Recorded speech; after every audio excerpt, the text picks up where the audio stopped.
नमस्कार मित्रांनो. आपण आज बोलतोय ते वाल्मिक कराड. आता बहुतेक जणांना जर जे नवीन आहेत यूट्यूबवरती किंवा काहींना जे काही म्हणजे समज म्हणण्यापेक्षा काहींच्या आठवणीतनंही वाल्मिक कराड हे नाव गेलं असेल. 1 वर्षापूर्वी ह्याच नावामुळे जवळपास धनंजय मुंडे, बीड आणि पूर्ण महाराष्ट्र हा हल्ला होता, हादरून बसला होता. संतोष देशमुख मस्साजोग याचे सरपंच संतोष देशमुख यांची निर्घृणपणे हत्या करण्यात आली होती. हत्या साधीसुधी नव्हती. त्यांना किडनॅप केलं गेलं. दुपारी 3 वाजता उचलण्यात आलं आणि त्यांच्या गाडीला आडवी घालून गाडीत त्यांना उचलण्यात आलं. त्यानंतर त्यांना मारहाण करत एका ठिकाणी नेण्यात आलं आणि त्या ठिकाणी त्यांना अक्षरशः त्यांचा प्राण जाईपर्यंत 4 ते 5 जणांनी त्यांना मारलं.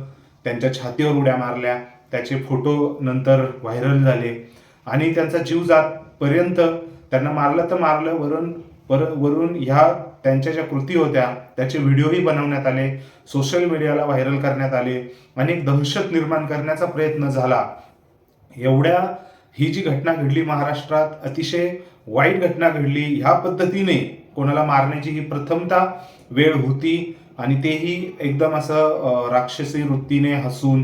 कारण ज्यावेळेस हे फोटो लीक झाले होते संतोष देशमुख यांचे, त्यावेळेस त्यांना मारताना सेल्फी काढत होते. त्यावेळेस पूर्ण जे आरोपी आहे ते हसत होते. तोंडावर त्यांच्या एकदम आपण कृत्य करतोय ते एखादं कुठेतरी देशाच्या सुधारणेसाठी करतोय असा काहीसा भाव होता. हे सर्व झालं. त्यानंतर वाल्मिक कराड सगळ्यांना माहीतच असेल, धनंजय मुंडे परळी विधानसभेचे जे आमदार आहेत, विरोधी पक्षनेतेही राहिलेले आहेत, त्यांच्या पश्चात वाल्मिक कराडांना हे त्यांचं काम पाहतात असं खुद्द पंकजा मुंडे, ज्या स्वर्गवासी गोपीनाथ मुंडे यांच्या मुलगी आहे, त्यांनीही भरसभेमध्ये सांगितलं होतं की ज्याच्याशिवाय धनंजय मुंडेचं पानही हलत नाही असा वाल्मिक कराड.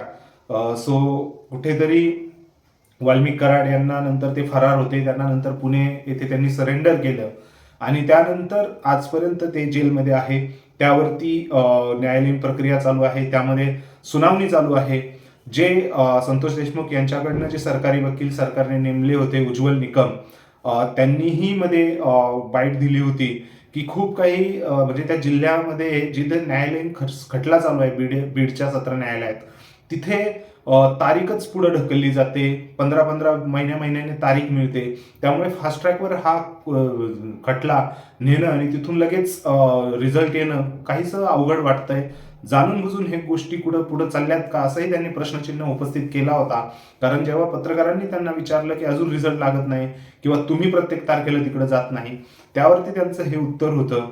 हे सर्व झाल्यानंतर आता आपण पुन्हा हे का चर्चितोय, तर याच्या मागे एकच भाव आहे की आत्ता एक ऑडिओ क्लिप व्हायरल झालेली आहे आणि त्या ऑडिओ क्लिपमध्ये वाल्मिक अण्णा कराड यांची लवकरच बेल होईल, लवकरच त्यांना जामीन मंजूर होईल आणि आपले दैवत बाहेर येईल असा काहीसा मजकूर असलेला ऑडिओ क्लिप व्हायरल झाला.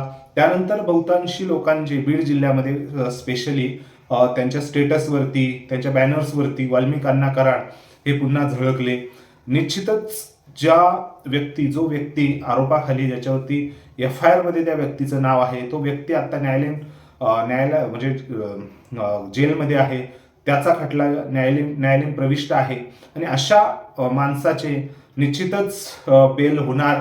आपल्या अण्णा आता बाहेर येणार असा काहीसा कार्यकर्त्यांमध्ये ज्यावेळेस ते येतील, म्हणजे त्याबद्दल त्यांची माहिती आली, तर ते जल्लोष किंवा स्टेटसवर ठेवणं, निर्दोष आहेत वाल्मिक अण्णा असे स्टेटस ठेवणं कितपत योग्य आहे ते तुम्ही नक्की कमेंट सेक्शनमध्ये कमेंट करून व्यक्त करा.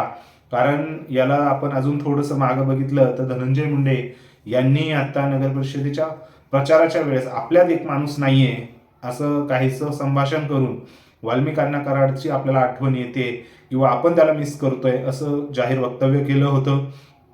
त्यानंतर आता हे पुढं आलेलं आहे. कुठेतरी संतोष देशमुख जे सरपंच होते त्यांना न्याय मिळावा यासाठी आपण सगळेच आग्रही आहोत. न्यायालयीन प्रविष्ट मामला आहे आणि अशा व्यक्तीबद्दल एका राजकीय आमदारानेही बोलणं आणि त्यानंतर जे व्हायरल होऊन कार्यकर्त्यांनीही त्याचे फोटो स्टेटस ठेवणं हे मला तरी वाटतंय कुठेतरी चुकीचं आहे. ज्यावेळेस रिझल्ट येईल त्यावेळेस नक्कीच तुम्ही पूर्ण सन्मानाने त्यांना हे करा. जर ते निर्दोष सुटले तर न्यायालयातून तर त्यांनी पूर्ण त्यांची जंगी मिरवणूक काढा, तुम्हाला काय करायचं ते करा, परंतु आत्ताच कुठेतरी दबाव टाकण्यात अर्थ नाहीये. शेवटी म्हणजे FIR मध्ये तुम्ही जर वाचले असेल, आपल्या श्रोत्यांसाठी मी परत एकदा रिपीट करतो की वाल्मिक कराड यांना ह्या गुन्ह्यामध्ये जी संघटित गुन्हेगारी आहे त्या कायद्याअंतर्गत त्यांना अटक झालेली आहे. आणि त्यांच्यावरती धब्बा हाच आहे की जो कट रचला गेला खंडणी वसुलीच्या याच्यातनं, जो हा कट रचला गेला त्यामध्ये वाल्मिकांना कराड हे होते. सुदर्शन घुले हा आरोपी नंबर 1 आहे, परंतु त्यांना मार्गदर्शन करताना आणि ज्यावेळेस मारहाण होत होती त्यावेळेस आका म्हणजे थोडक्यात वाल्मिक कराड यांना फोन केल्याची माहिती, यांनी व्हिडिओ बघितल्याची माहिती आपल्याला समोर आलेली होती. आता बघूया पुढे काय होतं, परंतु वाल्मिक कराडांना बाहेर येणार म्हणून जर एवढी ऑडिओ क्लिप आली, निश्चितच न्यायालयात असताना आतमधलं बाहेरचं काय चाललंय किंवा काही गोष्टी मॅनेज झालेत का, हेही प्रश्न आपल्याला पडतोय. तुम्हाला काय वाटतंय ते कमेंट सेक्शनमध्ये कमेंट करून नक्की व्यक्त करा. ह्या विषयावर संतोष देशमुख यांची हत्या होऊन आज 1 वर्षही होऊन गेलेलं आहे, परंतु त्यामध्ये आपल्याला काही प्रगती दिसत नाहीये. त्या प्रगतीमागचं कारण म्हणजे बीड सत्र न्यायालयात तो गुन्हा चालू आहे आणि तिथले वकील हे फक्त तारीखवर तारीख देतात. वकील म्हणजे न्यायमूर्ती. सो हे गोष्टी उज्ज्वल निकम यांनीही बोललेल्या आहेत. तुम्हाला काय वाटतंय, ह्यामध्ये कुठेतरी काहीतरी कट शिजतोय का, याला जाणून बुजून डिले करण्याचा प्रयत्न होतोय का, हे तुम्ही कमेंट सेक्शनमध्ये नक्की व्यक्त करा. व्हिडिओ आवडला असल्यास लाईक करा आणि आपल्या चॅनलला सबस्क्राईब करायला विसरू नका. भेटूया पुढच्या व्हिडिओमध्ये. तोपर्यंत नमस्कार.